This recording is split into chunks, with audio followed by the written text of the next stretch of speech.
हाँ तो दोस्तों, हम आपके लिए माता करवा चौथ की व्रत कथा सुनाने जा रहे हैं। बहुत समय पहले की बात है। एक साहूकार के 7 बेटे और उनकी एक बहन करवा थी।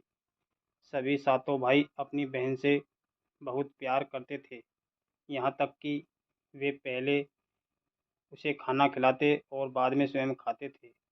एक बार उनकी बहन ससुराल से मायके आई हुई थी। शाम को भाई जब अपना व्यापार व्यवसाय बंद करके घर आए तो देखा उनकी बहन बहुत व्याकुल थी।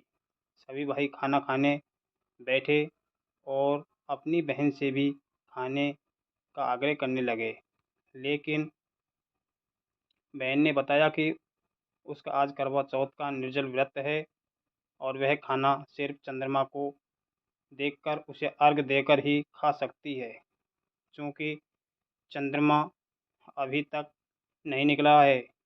इसलिए वह भूख प्यास से व्याकुल हो उठी है। सबसे छोटे भाई को अपनी बहन की हालत देखी नहीं जाती और वह दूर पीपल के पेड़ पर एक दीपक जलाकर चलनी की ओट में रख देता है। दूर से देखने पर वह ऐसा प्रतीत होता है कि जैसे चतुर्थी का चांद उदित हो रहा हो। इसके बाद भाई अपनी बहन को बताता है कि चांद निकल आया है, तुम उसे अर्घ देने के बाद भोजन कर सकती हो। बहन खुशी के मारे सीढ़ियों पर चढ़कर चांद को देखती है। उसे अर्घ देखकर खाना खाने बैठ जाती है। वह पहला टुकड़ा मुंह में डालती है तो उसे छींक आ जाती है।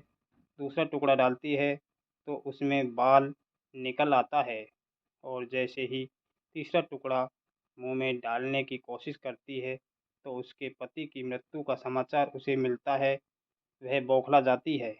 उसकी भाभी उसे सच्चाई से अवगत कराती है कि उसके साथ ऐसा क्यों हुआ। करवा चौथ का व्रत गलत तरीके से टूटने के कारण देवता उससे नाराज हो गए थे और उन्होंने ऐसा किया है। सच्चाई जानने के बाद करवा निश्चय करती है कि वह अपने पति का अंतिम संस्कार नहीं होने देगी और अपने सतीत्व से उन्हें पुनर्जीवन दिलवा कर रहेगी। वह पूरे 1 साल तक अपने पति के शव के पास बैठी रहती है, उसकी देखभाल करती है। उसके ऊपर उगने वाली सुईनुमा घास को वह एकत्रित करती जाती है। 1 साल बाद फिर करवा चौथ का दिन आता है। उसकी सभी भाभियाँ करवा चौथ का व्रत रखती है। जब भाभियाँ उससे आशीर्वाद लेने आती है तो वह प्रत्येक भाभी से यम सुई ले लो, पिए सुई दे दो, मुझे भी अपनी जैसी सुहागिन बना दो, ऐसा आग्रह करती है। लेकिन हर बार भाभी उसे अपनी भाभी से आग्रह करने का कह चली जाती है। इस प्रकार जब छठे नंबर की भाभी आती है तो करवा उससे भी यही बात दोहराती है। यह भाभी उसे बताती है कि चूंकि सबसे छोटे भाई की वजह से उसका व्रत टूटा था, अतः उसकी पत्नी में ही शक्ति है कि वह तुम्हारे पति को दोबारा जीवित कर सकती है। इसलिए जब वह आए तो तुम उसे पकड़ लेना और जब तक वह तुम्हारे पति को जिंदा न कर दे उसे नहीं छोड़ना, ऐसा कह कि वह चली जाती है। सबसे अंत में छोटी भाभी आती है। करवा उनसे भी सुहागिन बनने का आग्रह करती है, लेकिन वह टालम-टोली करने लगती है।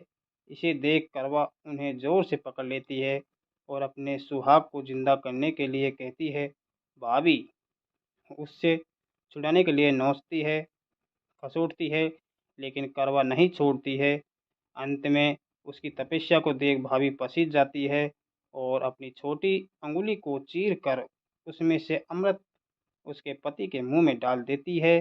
करवा का तुरंत करवा का पति तुरंत श्री गणेश कहता हुआ उठ बैठता है। इस प्रकार प्रभु कृपा से उसकी छोटी भाभी के माध्यम से करवा को अपना सुहाग वापस मिल जाता है। हे श्री कृष्ण, माँ गौरी, जिस प्रकार करवा को चिर सुहागन का वरदान आपसे मिला है, वैसे ही सब सुहागिन को मिले। नमस्कार दोस्तों, ये चौथ माता की व्रत कथा थी जो हमने आपको सुनाया है। तो हमारे पेज को लाइक, कमेंट, शेयर अधिक से अधिक करें।